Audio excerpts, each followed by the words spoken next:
I'm Logan Crawford, and right now on The Right Way, we're talking about the power of prayer and how to harness it when troubled times come or even when you want to celebrate life. The name of the book is called Prayer When You Don't Have the Words. I Walked with Jesus by Tamara Michelle Dobbs, and we are delighted to have her as a guest here today on The Right Way. Tamara, thank you so much for joining us. Thank you for having me. I love your book. It's an important book. Prayer is an essential part of my life. If it's not an essential part of our viewers' lives, I suggest picking up this book and start praying right away. You'll see miraculous differences. Tell me a little bit about your journey, why you wrote this book on prayer. Well, first of all my life, I had my first angelic experience when I was a little girl. And I started checking into all the religions I could check into. I started seeing angelics when I was little, and I've always been in prayer. In fact, there's part of me that while I'm talking to you is having this nice little prayer saying, may this touch the hearts of people that it needs to touch. Right.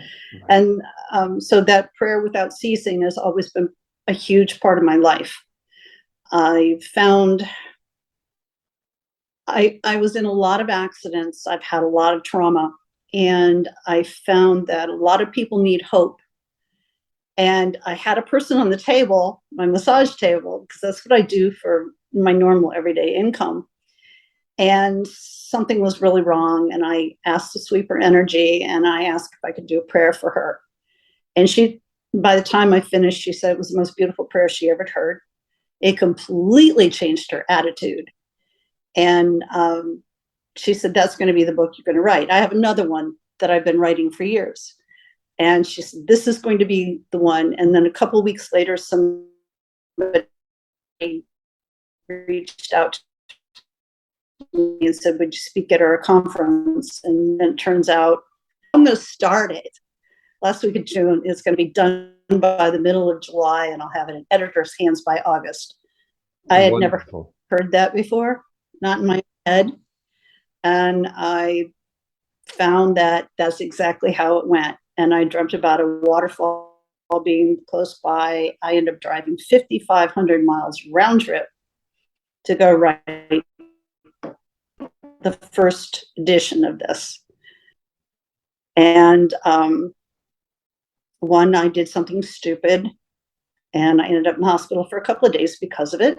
I was reacting, and my heart stopped twice. And all of it was because nobody was listening to me. I said I was sick, and they weren't listening. I actually had a 5-pound baseball-sized gallbladder. I was sick. God. And they convinced others that it was all in here. It wasn't. I went home after 2 months later, and my gallbladder went. And I ended up in the hospital for 10 days. They sent me home, and a week later I died, and that's when I walked with Jesus. I just, shortly after that, got asked to add 20 more pages and publish it with a different company, which I did. Something happened with that company, and I ended up with Crown Books from New York. They came out of nowhere, and I've been very happy with them so far. That angels and Jesus have always been real big part of my life. Now, Jesus, I kind of put him aside because I put him, I was like, Jesus is my brother. All my brothers have been too busy for me. Jesus is very busy. We have a lot of people.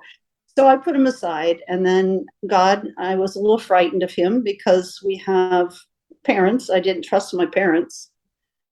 And I read another book, which I'm not sure I can mention here, but I read another book, and all of a sudden I realized I trust God. Jesus walks with me always. And the funny part about that, the gallbladder thing, was I had come home from the hospital. They didn't give me antibiotics. They didn't do all these things. I went in to go have the tube pulled out. I was still sepsis. I was still sick. And that was on a Friday. And Sunday, I laid down to take a nap, and my guy's like, I think we need to take you to the hospital. I said, they're going to send me home. They're going to tell me I'm crazy. Right. And he lays like, I lay here, he lays here. He likes the fan and I like the heater. And the cat woke him up.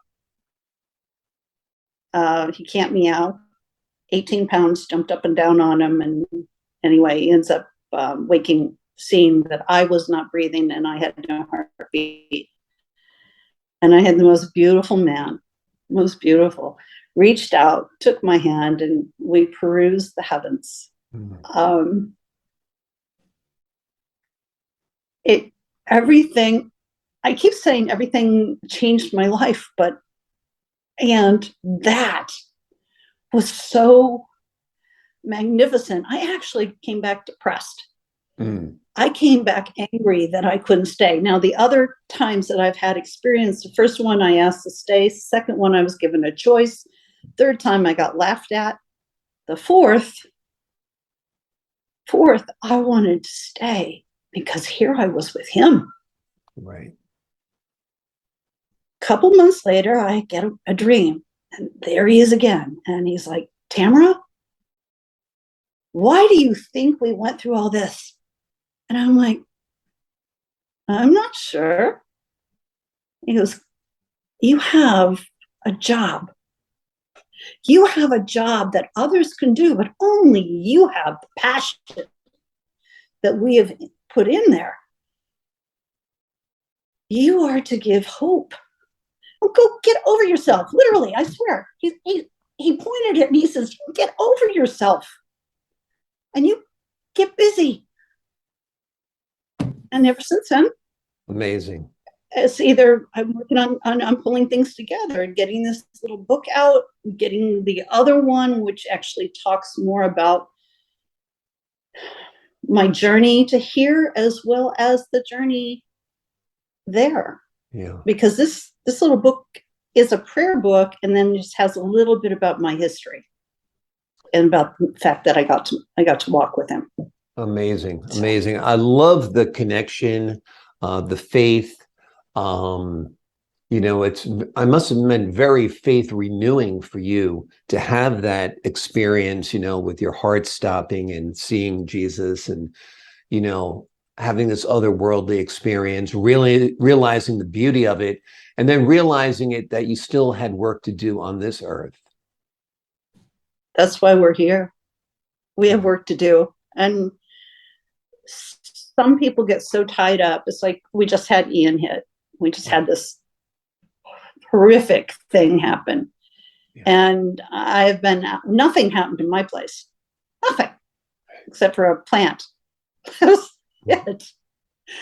And I'm on the river, and everybody else has got their stuff 6 feet high, all the way from one end of the street to the other end of the street. And I've been out there tearing out walls and doing things with them. And I was in prayer through the whole storm. Right. And then at one point I finally said, God, I think some of us have got our lesson. We've been beat up enough. And that I went over, and we were the southernmost wall, and it just all of a sudden flipped that wind, and the water that had just started to go in, was getting ready to go into the condos below us, went back out into the river. I was like, okay, coincidence? Maybe not. Maybe the power of prayer. Maybe not. Right. I have a friend who was a total unbeliever, had just sent me the text and said, Tam, I got it. Please tell God to change something. I know. And it was that instant. And then somebody said, why didn't you do it earlier? And I said, I was in prayer the whole time. Yeah. Sometimes we have to have our lessons. Yeah. Sometimes, go ahead. I was saying, I love the fact that you constantly communicate with God, or constantly prayerful. I feel a lot of people, and I'm guilty of this, is that we often only pray when we're in a bad situation. where or before somebody is bed, sick or, you know? bef- before bed, before food, or when you wake up in the morning. You don't think about the in-between times. Right. The in-between times, I get on this road and nobody knows how to drive down here. So prayer for everybody. Exactly. But I think about growing up. I mean, we live in such a secular age where God is removed from everything. I grew up, I said my prayers at night with my mom. We said prayers at dinner time. We went to church on Sunday. And, you know, a lot of us just let that slide. I still pray. I'm still a believer. I say the Lord's Prayer, Hail Mary, Act of Contrition. Those are my prayers. Right. But I like the fact that your book creates prayers for many, many different moods in life and many, many different ways to connect to God. The other thing about the book is, yes, I am Christian based, and at the same time, I don't care what religion you are. Yeah. The fill in the blank prayers, because even in Christianity, you have dear God, dear Jesus, dear Lord, and it goes on and on and on. You go into the Catholic religion, you have your saints. You go into the Judaism. Yep. Well, I knew what you meant. Judaism. Thank you. You go into that. They have 72 names for God. Some of them are unspeakable, Right. for more reasons than not. But even the Muslims, everybody has their own approach to how they talk to God. Yeah. My middle sister, who is no longer with us, would say, "Hey, dude in the sky, we need to have a talk." My oldest sister, I know, she was very successful with that. My oldest sister was Dear Jehovah. God bless her. That was a difficult thing for us to deal with, but it worked for her. My mother was, I love this, power for good. It's time we take action. That was how she did it. None of these people went to church until I had my first angelic experience between 3 and 4. Tell me about that. And then your first angelic experience when you were a young child. I was between the ages 3 and 4, and I had 105 temperature. I had pneumonia. I'm prone. My weak spot's my lungs. Or, let's put it this way: my weak spot used to be my lungs. Right. So she put me in a tepid bath, which, as far as I was concerned, was an ice bath. Right. Wrapped me up, and because she didn't feel good either, we went to sleep. We were in Gainesville, Georgia at the time. It was winter. And I have a nickname that my family gave me, and I don't like using it, so I'm not going to say what it is. Well, one of them anyway. But this person, this being, called me Tamara, and I'm like, okay. So I got these little padded little feet because she had me in full-fledged pajamas. And I walked out to the kitchen, and over in the left-hand side, up by the ceiling, was a man all in white. And he asked me to go with him. And I said, I want to stay with my mother, my brother, and my one grandmother, not the one we were living with at the time. I didn't say my father. There was issues with those. Made peace with him, by the way, and her. So all of that. And he said, all right, you can stay.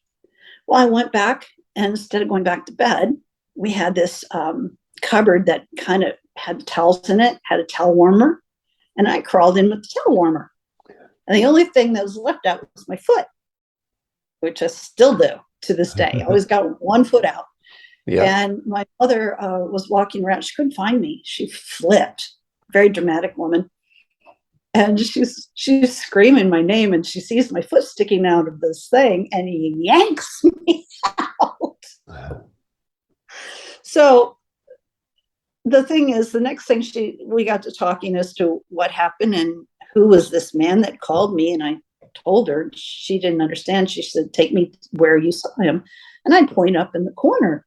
And she said, well, what did he want? And I said, he wanted to take my me out of my body. Mm. I was not, I didn't know about angels. I didn't know about Jesus. I didn't know any of that. Right. Just this beautiful man wanted to take my me out of my body. And she said, why did you go? And I said, I wanted to stay with you and Bryce and my grandmother Masters. And they said, all right. Amazing. Well, then many years passed. And she asked me about it, well, I'd say about 10 years before she passed away. Mm-hmm. She asked me to repeat what had happened. Do I remember it? I said, I remember it like it was 10 minutes ago. In fact, I remember it better than 10 minutes ago. And then I was hit head on with a semi truck in December 11th, 1985. And I got to meet two angels. Wow. And that one, I was in a tunnel. My mother and I had separate stories. They jived, but not totally. Mm. She was outside the tunnel. She had just done something that she didn't think God would be happy with. And then they gave me a choice. And I said, please send me back. Let me go do the job that you sent me here for. Right. And I had no idea how much pain there was going to be involved in that. I might have changed my mind if I had known. And at the same time, I've touched so many people on a one-to-one basis, or sometimes in groups. And I give hope. It's what I do. Yeah. That's great. Well, you have that hope within you. I feel your story you told about when you were a child, not only had you not known the story of Jesus and heaven and angels and all that, you also didn't know the concept of the soul. Yet you were telling your mom that he wanted to take the me out of me, you know? Yes. Yeah. My me out of my body is what I told her. Amazing. Totally. And then I started saying, I started hearing things. And I'm like, well, what's church? Can I go with you? And in Gainesville, Georgia, there's not a lot to choose from. You have your Baptist, you have your Lutheran, you might have a Methodist, and there was a Catholic church. Right. I went to all of them before we moved. And how do you do that? You got to ask your parents, can I go with them? Mm. And then over the years, things changed a lot in our family. It was a lot of growth. I'm sure. You know, I lived down south. I lived in Atlanta for a number of years. And what I loved living in the South was it seemed like it really is the Bible Belt. It is very spiritual. People refer to the Lord and to Jesus in their ordinary conversation all the time. They're very prayerful. I think that really suited you, right? Living in such an area where, you know, the essence or the spirit of God seems to be around you a lot. Well, the interesting part is I started a business called A Healing Touch Therapeutic Massage. Turns out I lived on the same block. We left by the time I was 5. We lived on the same block. There was a spa called Healing Touch, just half a mile away from where I lived.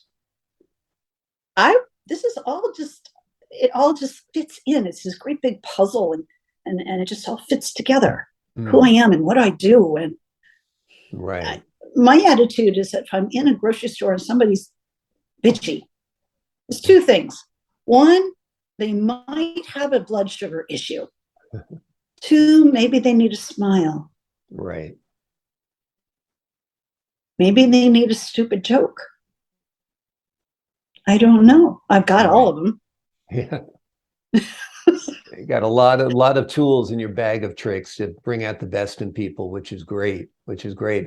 I love that your book has so many different types of prayers. Explain to the audience the different sections of your book and what you try to address. Well, I started out with the prayer for my friend who she'd been married 30 years and found out it wasn't legal. Mm. and she had 3 children. Wow. Well, we did one for peace of mind, for clarity, for getting things correct. So, I mean, all of those were each different chapters. I had a lot of forgiveness work to do.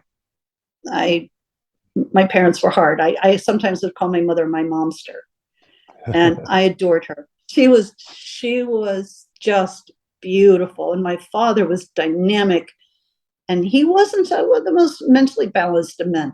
Mm.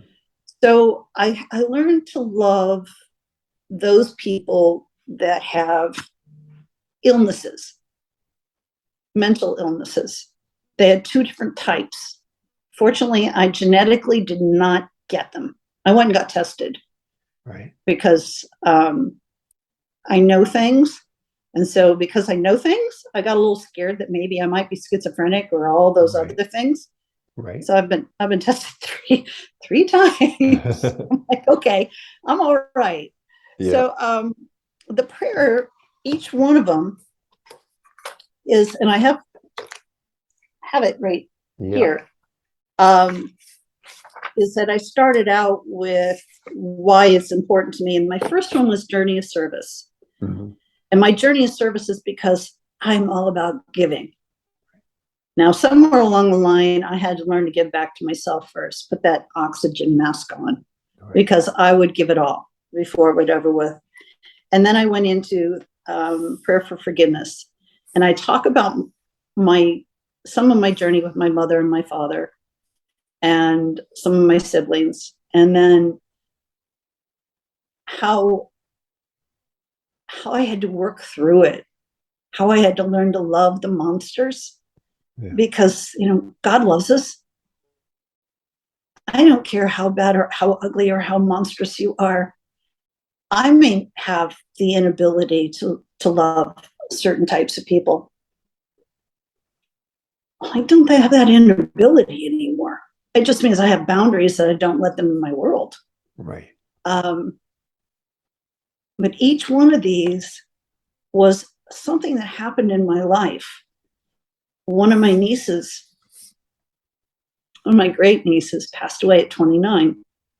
She's in the book. Her name's Annie. And I wrote the prayer as if it was my daughter, not my niece's daughter. Because Annie was as important, even though I don't have children. Because I don't have children, my nieces and my nephews they were my family. And many of them were my age, because my oldest sister's 20 years older than I am. So each one of these prayers had to do with something I was going through or had gone through, or somebody I knew, like Unrequited Love is another niece. I gave him a goofy name because I really didn't like him much. So that's the best I could do. I have one for selling houses. That works extremely well, by the way. I mean, everybody who has ever used that prayer has sold their houses within 15 to 30 days and closed. Right. That's great. Realtors need this book as well. Oh, definitely. Some of the others, we have the issue with the children that were coming across. The original book was written in 2013. There was hardly any conversation about children coming across the border. Right. Where did I come up with that? Divine inspiration, perhaps, right? I pray for children all the time. Yeah. I don't have any of my own, and they need more prayers, because adults aren't listening. True. Not enough. They didn't with us. And so anyway, I put that in there. I put one in on tyranny. I put one in there, a very short one for our world leaders. It's short, to the point, that they pay attention to what we need, and that they're listening. not only to us, but to God. Our firemen, our EMS, the EMS that was working on me when I died on that car accident, Right. once he found out who I was, if it wasn't for him and God, Right. combination, they needed to work on the body. God and his angels needed to work on the spirit. Right. And I needed to make a choice because we have freedom of choice. Yeah. Which is part of the problem. Like you said, everybody's got their role in life, their purpose, their reason for being here. And those EMS technicians were there to save you that day. That was their mission. You know, the funny thing about that young man that found out who was underneath, they put me aside. They were waiting for the morgue. They covered me up with a blanket. And when he found out who was underneath there, I went to high school with him. Wow. His picture's not in the yearbook. He moved. Nobody knows where he went. It's God. Earth angels, they come in all sizes. They can be a little black cat that decides, hey, something's wrong with mama. Or they can be some stranger who goes, I don't think you want to go that direction. Why don't you go over there? Why don't you go talk to somebody here? Angel means messenger. Yeah. We give it mystical meanings. It means messenger. I, in some way, am a messenger, but that doesn't mean I have wings. If you know what I mean. Yeah. Absolutely. Well, certainly you're a messenger. You've brought forth in your book these wonderful messages, these wonderful words. And I think it's almost works as almost like a daily devotional. Just read one of those prayers every day to, remind you of what you are grateful for and what you need to give thanks for and the guidance and intervention that we need in our lives. I even have a prayer in there for being grateful. I also have another one I call it the mail order to God, MALE. Please send me. At the time I was, when I was single, I didn't want to be alone. And so I have in the book, it's male/female order to God. Right. And it's put down what you want. And then at the bottom, it says, and if you have somebody better for me, please send them. So, I mean, gratefulness, forgiveness, children, grief, it's all in there. The one that I wish I had put in that I didn't was marriage. I don't know why I didn't. I think because I had been through a divorce. Right. That'll do it. For sure. I just put that one aside. I was like, yeah, I don't know about that one. You could almost put together a whole book on prayers for marriage. I mean, because people are so challenged today and need a good prayer when they're coupling, Well, I have seven partially written books. I'm just waiting. I'm waiting for the word now. Right. And part of the word now is I need to get this one going. I need to start doing motivational speaking. I need to start touching people's hearts and stepping out of massage, which is hard for me because I've been doing that since I was 4. Right. My grandmother taught me to get rid of her headaches. So it's a vocation. And the more I don't listen, the more I find myself having problems with my right arm or my hand or my shoulder or my toe because I'm not obeying. I've heard the message, but I haven't heard the now. And so therefore I just keep doing what I do best. Absolutely. Completely stubborn. Yeah, I think it's nice how one of your clients in massage kind of helped bring this book together a little bit, asking you about the prayers and admiring your prayers. Well, she's really heavy on my list right now because she's got some issues that have come up. And she's having surgery tomorrow. So I sent her a message this morning, for the right team, the right action, that it goes beautifully, that you come out of this and I will be at your house doing some hands-on healing because I also do that. Right. Yeah. And you do some Reiki healing, correct? Yes, I'm a Reiki master. Tell me a little And bit about that and how that works. Are you well, praying while you're doing it, or go I ahead? always do a prayer before if somebody is open to it, they will get an out loud prayer. Right. If they are not open to it, then I do a nice quiet one. Mm. And there was a song by Jewel who wrote, "These are God's hands, not my hands." Mm. The day I heard that song, I said, "God, these are your hands, and they're not mine." I tell people when I work on them, they know more than I do, and you know more than they do. Right. In other words, my hands will pick a tempo, and then I'll say, deeper, lighter, stay the same. 90% of the time, stay the same. And it doesn't matter if it's real easy or if I'm working on an Olympian like I did recently. Right. You know, you've got whatever it needs to be, the hands know. And because they're not mine, they're just attached to me. Right. Right. But But that power you harness from your prayers and from your beliefs and your spirituality, I'm sure is felt within the patient or the right, my client. hands get very hot. Yeah. If I'm dealing with somebody who's got an emotional issue, sometimes my hands will go cold because they need to calm down. Right. And if I'm dealing with somebody with a physical issue, almost every massage I do has got some Reiki involved in it. They're on now. My hands are hot now while I'm talking to you. They're on. So it's all good. The spirit is flowing through you, that's for sure. Tell me about this new book that you're writing. It's similar to this book. It's another collection of prayers, but it's a little more autobiographical. It's more autobiographical in the sense that it starts off with a dream that I had where it's before I come into life.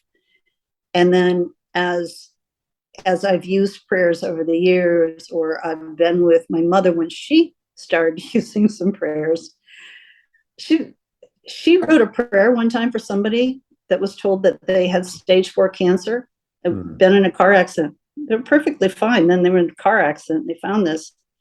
And she wrote a prayer out and was very emphatic. And then my mother's friend got a phone call. "You don't need to come. We can't find any cancer in him." Wow. 2 weeks later, gone. So it's what was the question? No, we were talking about spirituality. Yeah. Right. So how it all builds in together and becomes, and yes, if I write a little bit about my marriage, there would be a prayer about some, the correct decision making. Open your hearts to each other, paying attention. Pray together. Sorry about the noise in the back. Oh, no worries. Pray together. Yeah. The other day, my guy, who's raised Catholic, he hadn't been for years. He was anti-religion, anti-God. And the other day, something has happened to me where I have to have something physically fixed. And he knew I was upset. And he grabbed my hand and he says, "Stop. We're going to pray." I'm like, "Huh?" He says, "Really?" And he says, I read your book all the time. You just haven't seen it by my side of the bed." So I found myself crawling over the side of the bed when he wasn't home. There it was. Nice. I'm like, okay. Yeah. So I've been with him 22. 20, how many years? 22 years. Nice. Nice. Now you talked a little bit about your husband's, I guess, moving away from the Catholic Church a little bit. What are your thoughts about formalized religion? Do you still go to church? We talked a little bit about the secularization of America. Where do you see yourself spiritually? Where do you think we should go as a nation? On an individualized basis, I do not attend church right now because I'm already in prayer. I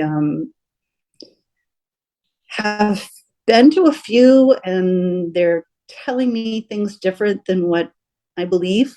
Right. I believe we need to be more about love and not about judgment. In fact, in my book, there's just a couple of quotes in the Bible, and one is, about judging. Mm. It doesn't mean that I don't believe in boundaries. Right. I just believe that you should, because somebody's being a creep, you don't know what he just went through or she just went through or what they were raised with. It just means I don't have the time or the energy to have them in my space.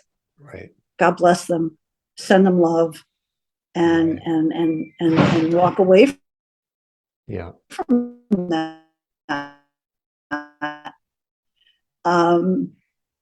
Thing about Ian hitting is I noticed how much stuff people had, just stuff, and we're so materialistic.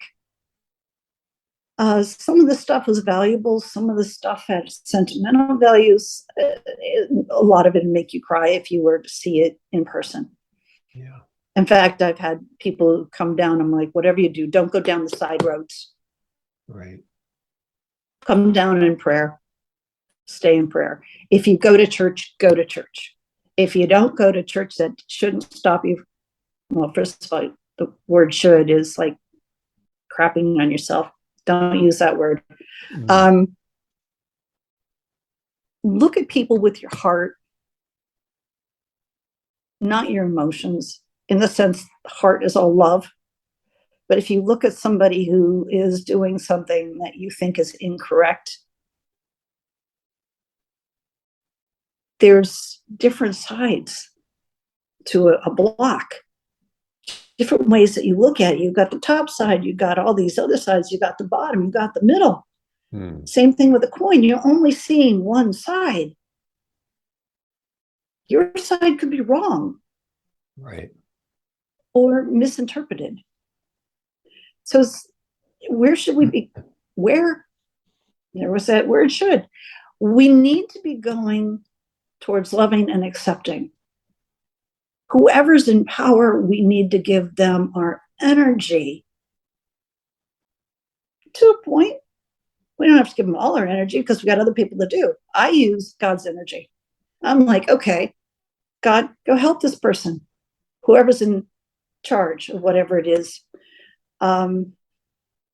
It's not my place to judge. Yeah. The other day, we had a speaker at one places I work at who brought up the 4 agreements. And one, be true to your word. One of them was, it's the most important one to me, and I can't remember. It was about letting people be themselves. Right. And I was like, I've been angry at seven men who don't know me. They don't know me. Right. All of a sudden I realized, why am I holding that energy? They don't know me. One was a politician, not one would think of, but one that cost me $100,000 a year job. Right. Knocked me down to $30,000. Was angry at him for that. He doesn't know me. He didn't know what he did. He just knew he was protecting somebody else's assets. Right. Didn't think about me.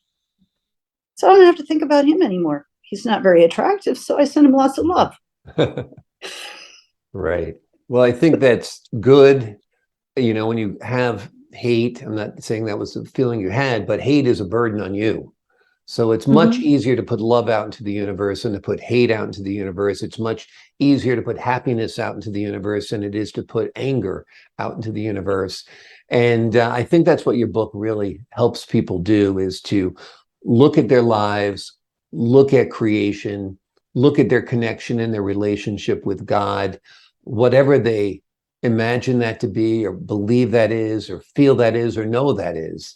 And I think that's what's great about your book. It fits almost anyone's spirituality. I know in the book you often use the word creator instead of dear Lord Jesus or whatever, Right. because you want it to be ecumenical, you want it to be open. Right. And even in the beginning of it, it says if you use different words than I do, or you're uncomfortable with the words that I have, use your own. Exactly. Exactly. Yep.